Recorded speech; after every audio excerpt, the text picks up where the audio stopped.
Bonsoir à tous et bonsoir à toutes et bienvenue dans ce live. Ce soir, on va essayer d'expliquer l'ensemble des réformes concernant le BTS Gestion de la PME. Si vous avez des questions, n'hésitez pas, donc il y a le chat à votre disposition. Merci.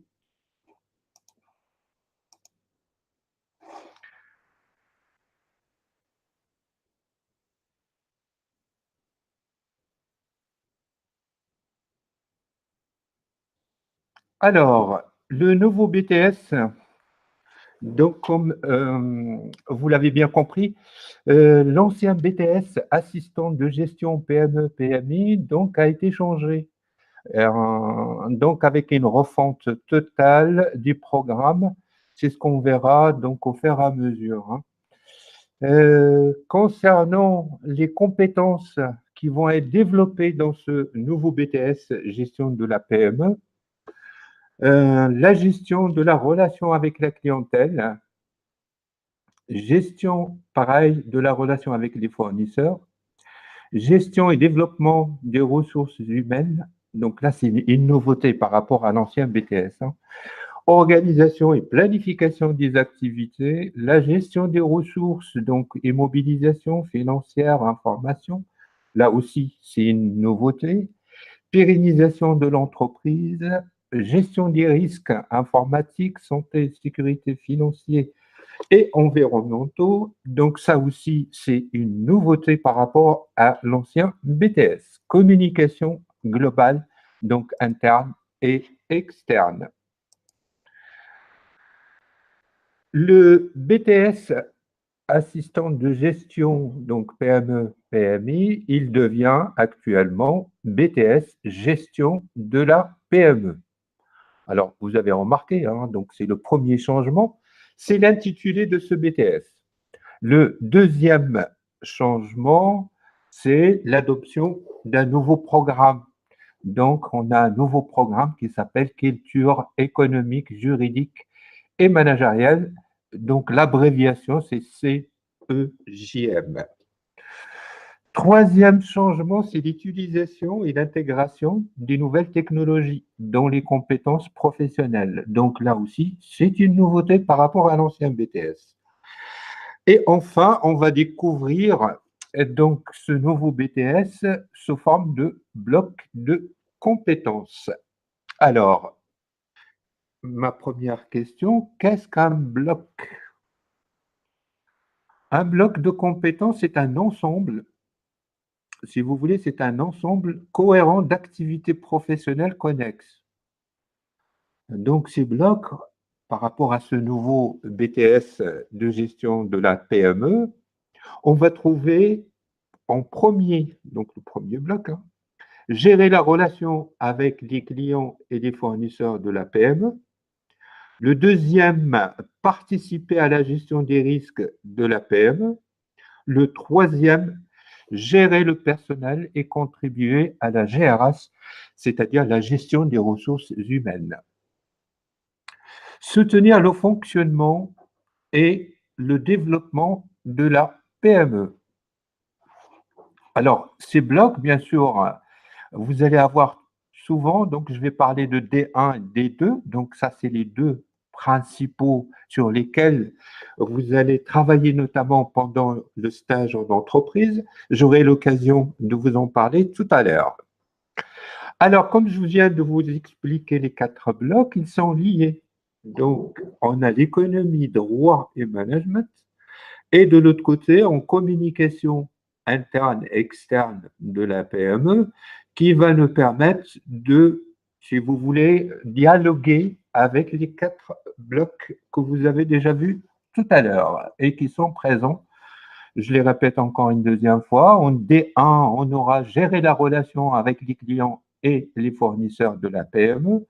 En D2, participer à la gestion des risques de l'entreprise.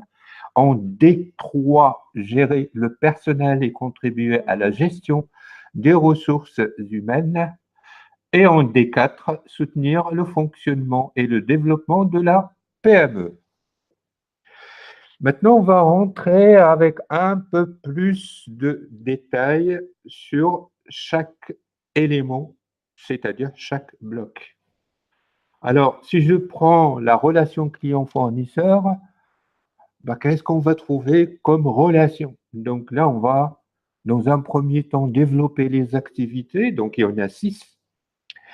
Ces 6 activités, donc, c'est ce qu'on va vous demander par rapport à la constitution des dossiers, de traiter l'ensemble de ces fonctions, à savoir par rapport à la clientèle, donc recherche, clientèle et contact, administration des ventes de la PME, maintien et développement de la relation avec les clients, recherche et choix des fournisseurs de la PME, suivi, contrôle des opérations d'achat et d'investissement, et enfin, sixième, c'est suivi comptable des opérations avec les clients et les fournisseurs. Ça, c'est une obligation, donc je vais le répéter plus tard. Donc, il faut pouvoir traiter les 6 activités. Donc là, vous aurez des fiches descriptives donc à joindre à votre dossier pour l'examen. Donc, obligatoirement, donc, vous devez traiter ces 6 activités. Ensuite, donc en D2, participer à la gestion des risques de la PME. Et là, c'est pareil, donc vous avez les 6 activités. Conduite d'une veille, participation à la mise en place d'un travail en mode projet, mise en œuvre d'une démarche de gestion des risques, participation à la gestion des risques financiers, à la gestion des risques non financiers, et enfin la mise en place d'une démarche qualité. Vous voyez, donc là, c'est le deuxième bloc T2. Il y a pas mal de nouveautés par rapport à l'ancien BTS. En D3, donc la gestion des ressources humaines, donc ça aussi c'est une nouveauté, gestion administrative du personnel, participation à la gestion des ressources et la contribution donc à la cohésion interne de la PME. Et je termine par le bloc 4, le fonctionnement et développement de l'entreprise. Donc là, on va traiter plus le système d'information, l'organisation de l'activité de l'entreprise, la participation au développement commercial, que ce soit national ou international, la mise en œuvre d'un programme de communication, la participation à l'analyse de l'activité et le diagnostic financier de la PME. Et enfin, l'élaboration de tableaux de bord. Voilà donc les blocs détaillés. Ce qu'il faut retenir notamment, c'est le D1 et le D2 sur lesquels vous serez amené à réaliser votre dossier pour votre examen. Maintenant, on va essayer de voir qu'est-ce qu'on a comme nouveauté managériale. Donc ça, c'est une nouveauté, des choses qui n'existaient pas avant, sous forme de contenu, on va dire, pédagogique concentré, à la fois qui traite l'économique, le juridique et le management.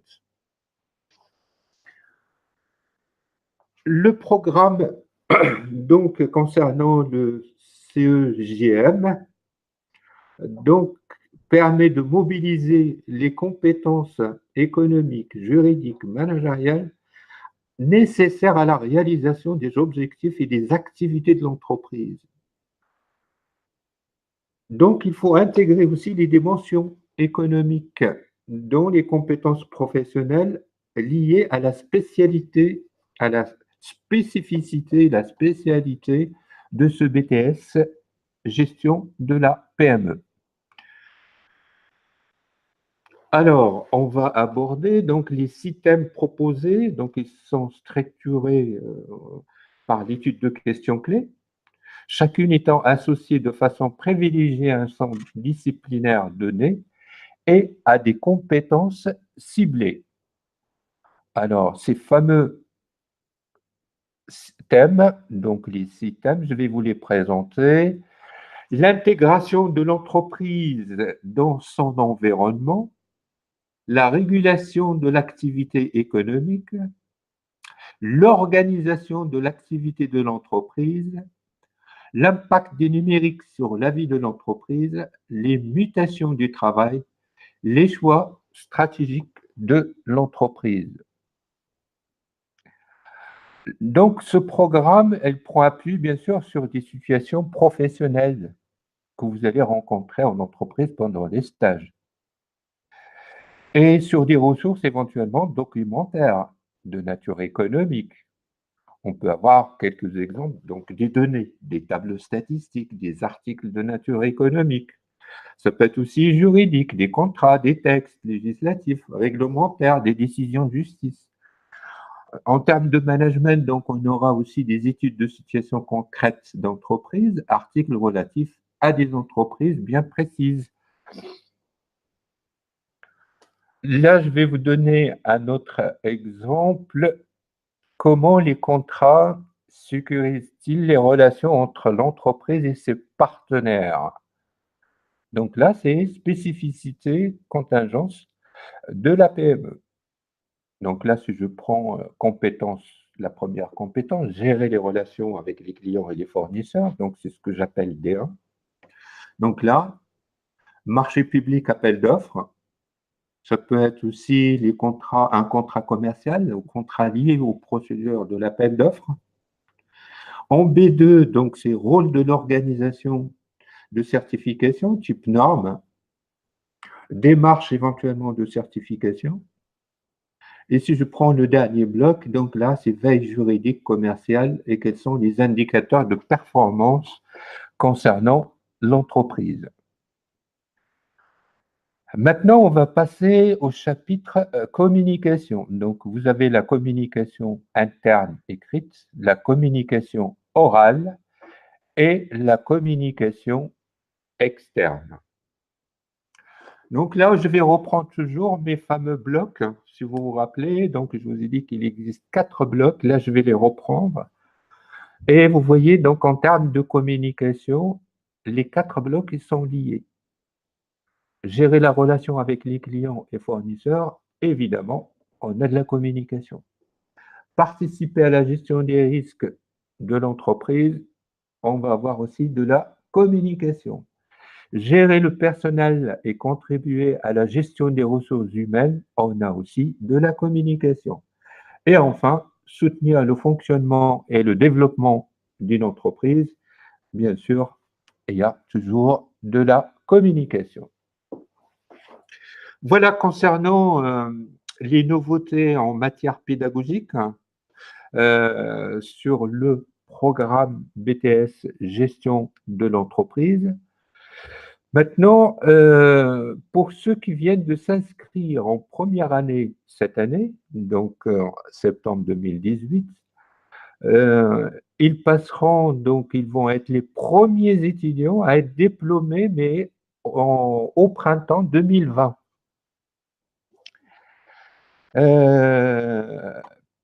Ceux qui ont déjà effectué donc leur rentrée l'année dernière et qui vont se présenter à l'examen, donc ils vont rester sur l'ancien modèle, c'est-à-dire BTS assistant de gestion PME PMI.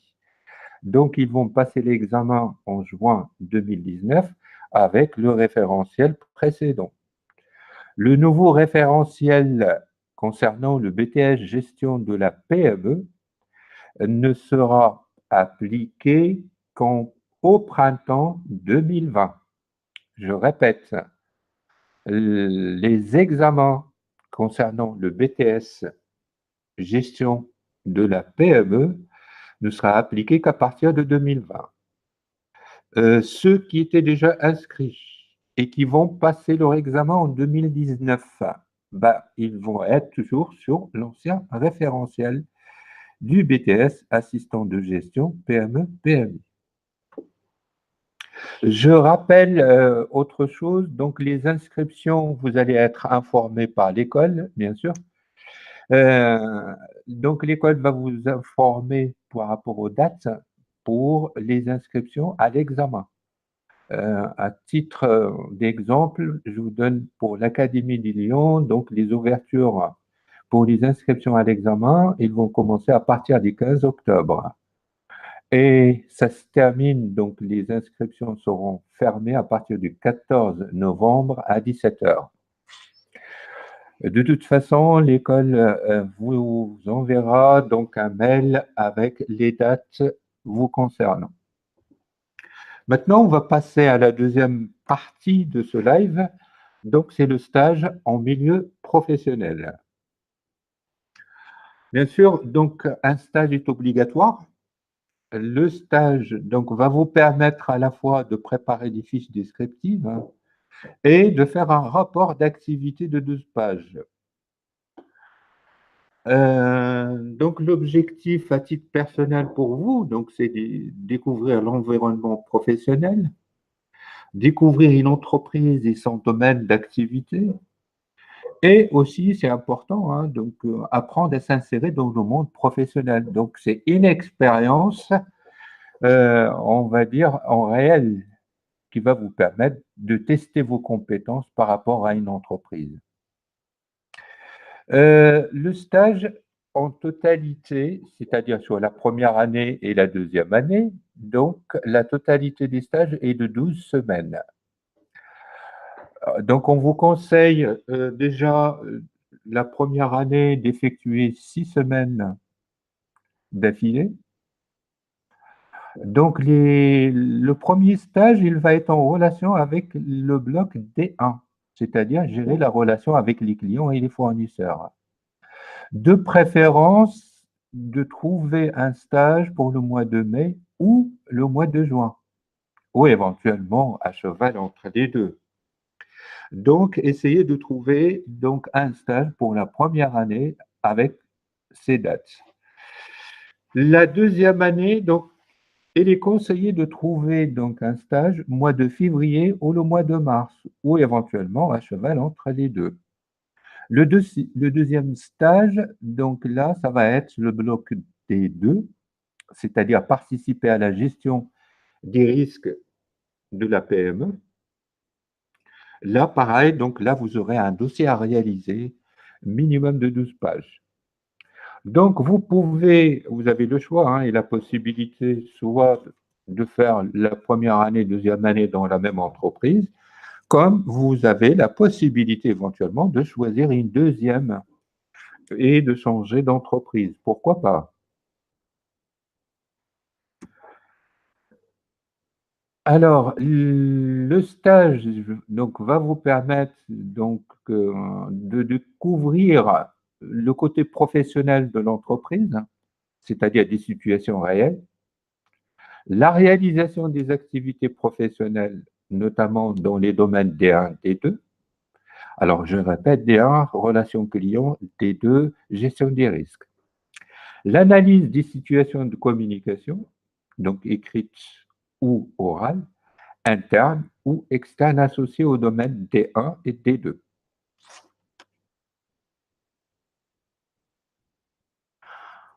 Alors, le stage, donc le premier stage ainsi que le deuxième stage va vous permettre bien sûr de faire un support, hein, pour le E4 et un support aussi pour l'épreuve E51, c'est-à-dire la gestion des risques de la PME. Donc là, c'est des dossiers, bien sûr. Vous allez vous baser sur votre expérience en entreprise pour rédiger l'ensemble des fiches descriptives qui sont demandées. Alors maintenant, le choix d'une entreprise. Vous pouvez choisir une entreprise à partir de 5 à 50 salariés de préférence, quel que soit le secteur d'activité. Donc, ça n'a pas d'importance. Vous pouvez choisir le secteur qui vous plaît. Pourquoi pas? Le stage peut se faire en France ou à l'étranger, puisque c'est un BTS gestion de la PME. Donc, vous avez la possibilité, dans le cadre Erasmus, de pouvoir faire votre stage à l'extérieur. Pourquoi pas? Les activités doivent être représentatives de celles d'un assistant de gestion, hein, PME, PMI, et reconquérir une certaine polyvalence. Il doit permettre la réalisation des dossiers qui sont obligatoires et exigés pour les épreuves de l'examen. Éventuellement, si vous trouvez peut-être d'autres entreprises en dehors des 550, mais qu'ils sont structurés en centre de responsabilité ou de profit, pourquoi pas? Donc, ça peut constituer une structure d'accueil pour vos stages. Donc, des moments qui sont structurés avec un centre de profit, pourquoi pas? Et mon dernier conseil, cherchez des stages dès votre inscription.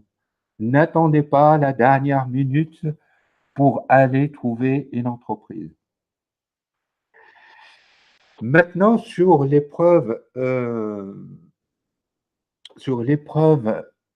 donc 4, gérer la relation avec les clients.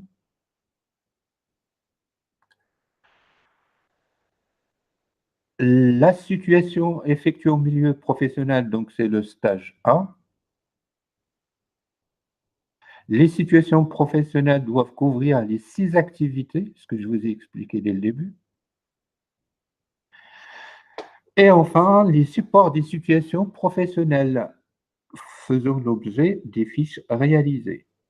Et là, vous allez avoir les 6 activités.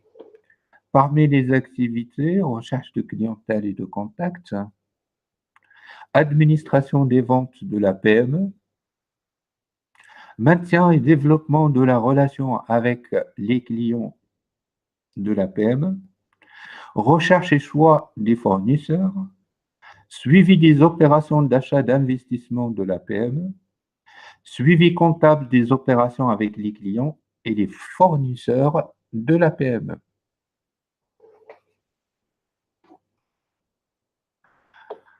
Alors, votre dossier concernant votre stage. Donc là, c'est une présentation des contextes commerciaux de la PME, donc chose que vous devez faire. Donc, le support des situations, bien sûr, à partir de votre stage en entreprise. Donc, vous aurez des fiches d'analyse. Donc, c'est ce que j'appelle les fiches descriptives.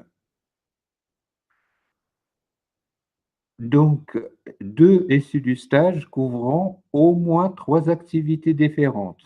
Donc, sur les 6 activités, vous choisissez minimum 3. Vous associez aussi un tableur ou une base de données ou un PGI. Donc, c'est un programme de gestion intégré, donc comme EBP Compta, EBP Gestion commerciale, etc.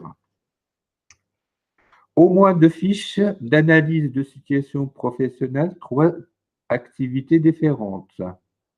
Une qui doit porter obligatoirement sur l'administration des ventes. 2 fiches de communication orale vécues dans l'entreprise. Fiche d'analyse de communication écrite vécue dans la PME, communication avec un client. Donc là, ce sont des supports sur lesquels il faut se baser. Alors, votre dossier doit comporter donc des documents synoptiques des situations professionnelles, c'est-à-dire votre vécu pendant le stage, et qui doit couvrir les 6 activités qu'on a vues tout à l'heure. Présentation des contextes commerciaux de la PME, une présentation synthétique de la base de données du PJ, les productions sous format papier et numérique, donc ça veut dire c'est vos fiches descriptives, et n'oubliez pas de demander les attestations de stage parce qu'il faut les joindre dans votre dossier, ou pour ceux qui sont salariés qui travaillent, donc éventuellement les certificats de travail donc comptent pour le dossier. Alors là, je vais donner quelques thèmes éventuellement à traiter pendant votre stage. L'organisation de la prospection clientèle, détection, analyse et suivi des appels d'offres, préparation de positions et contrats commerciaux, suivi des ventes et des livraisons, facturation et suivi des règlements et des relances, mise à jour, amélioration du système d'information client, traitement et suivi des réclamations, accueil, information et conseil. Donc ça, c'est des thèmes. Si vous souhaitez les exploiter pour votre stage, donc vous pouvez piocher là-dedans. Concernant la gestion relation fournisseur, Étude, recherche des fournisseurs pour référencement, comparaison des offres et sélection de fournisseurs, mise à jour et amélioration des systèmes d'information, préparation de la négociation des contrats, passation et suivi des commandes, contrôle des achats et des règlements. Donc là, vous avez 6 activités éventuellement à explorer pendant votre stage. Alors, pour le dossier gestion des risques, donc là, je vous donne des idées. Par exemple, la promotion de la santé, de la sécurité au travail. Éventuellement, pourquoi pas, donc si l'entreprise, vous savez qu'il existe un document unique de prévention des risques, hein, qui est obligatoire à partir d'un salarié. Si l'entreprise n'a pas de document unique, vous pouvez éventuellement le mettre en place. Protection des personnes, des biens et des droits, gestion des risques financiers et les risques environnementaux. D'autres idées éventuellement, vous pouvez aussi effectuer une mise en œuvre d'une démarche pour l'obtention d'un certificat ou d'un label, pourquoi pas. Éventuellement, un thème qui traite tout ce qui est calcul de coûts du produit, de chantier, l'élaboration de tableaux de bord, diagnostic financier de l'entreprise. Alors, tout ça, ce sont des idées éventuellement pour votre dossier. Donc, le dossier ne doit pas dépasser les 12 pages. Hein. Vous pouvez aussi, parmi les autres thèmes, éventuellement le développement commercial, c'est-à-dire élaboration d'un diagnostic commercial, pourquoi pas mise en place d'outils de veille, pourquoi pas éventuellement faire une évaluation sur la clientèle, notamment côté satisfaction, euh, mise en place de moyens de fidélisation de la clientèle et calcul de la rentabilité d'une opération de fidélisation, pourquoi pas. Donc là, ce sont, si vous voulez, de notions de thèmes que vous pouvez éventuellement exploiter pour votre stage et notamment pour réaliser votre dossier. Et je termine par diagnostic financier et élaboration d'un plan de reprise d'entreprise.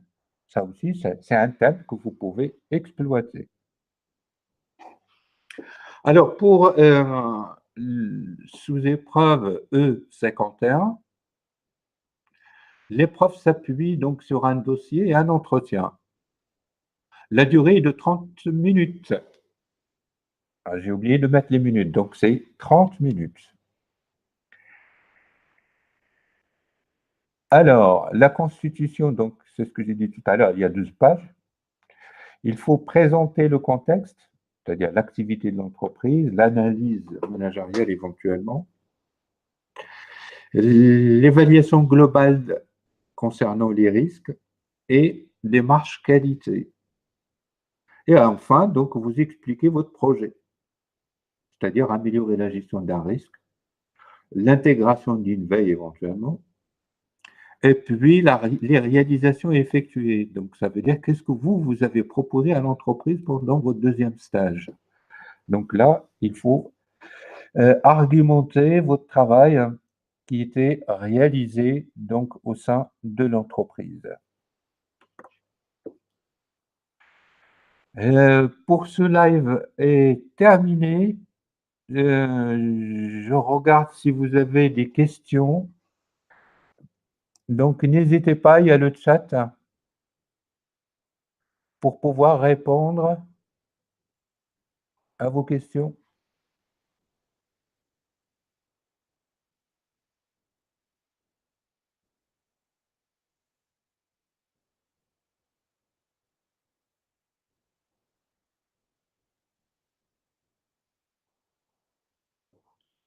Alors, j'ai une question. Donc, il me semble que le stage est obligatoire.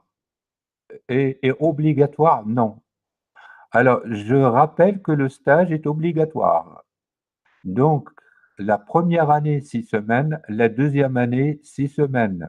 Au total, vous devez effectuer 12 semaines de stage, réparties entre la première année et la deuxième année.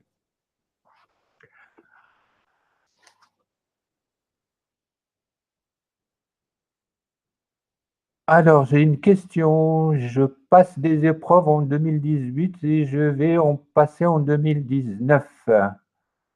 Alors, pour ceux qui vont passer les épreuves, donc qui ont déjà passé les épreuves 2018 et qui vont repasser les épreuves 2019, donc vous restez sur l'ancien programme. Le programme BTS Gestion de la PME, donc, ne sera appliqué que pour le printemps 2020, pas avant. Donc, pour ceux qui sont en deuxième année et pour 2019, ils restent toujours sur l'ancien référentiel. Alors, j'ai une autre question de Noémie. Oui, j'ai commencé l'année dernière et je veux le diplôme de cette année, mais je ne suis pas assez avancé dans mes cours. Que faire? Eh bien, de toute façon, si vous passez votre examen 2019, vous serez toujours sur l'ancien référentiel. Donc, vous n'êtes pas concerné par le BTS gestion de la PME, je le répète, qui ne rentrera en œuvre qu'en 2020. Alors, j'ai une autre question. Véronique, peut-on réaliser les stages à d'autres périodes si nous travaillons à temps plein dans l'entreprise? Alors, pour ceux qui travaillent en entreprise, vous n'êtes pas obligé d'aller chercher une autre entreprise pour effectuer votre stage. Donc, vous pouvez très bien réaliser les tâches demandées dans le référentiel du BTS Gestion de la PME. Et dans ce cas-là, quand vous allez fournir votre dossier à l'académie, vous allez demander à votre entreprise de vous faire une attestation de travail, donc un certificat de travail qui est valable comme une attestation de stage. Est-ce que vous avez d'autres questions?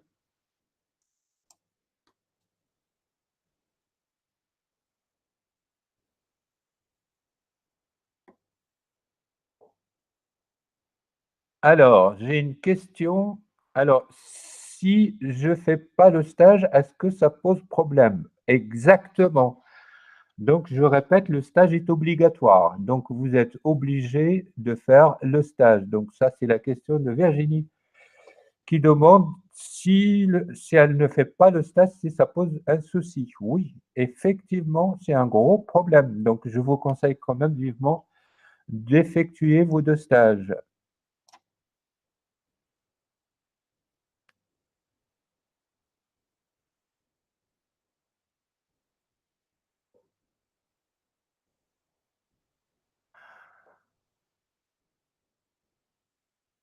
Si vous n'avez pas d'autres questions, je vous souhaite une très bonne soirée et merci de votre participation et à très bientôt.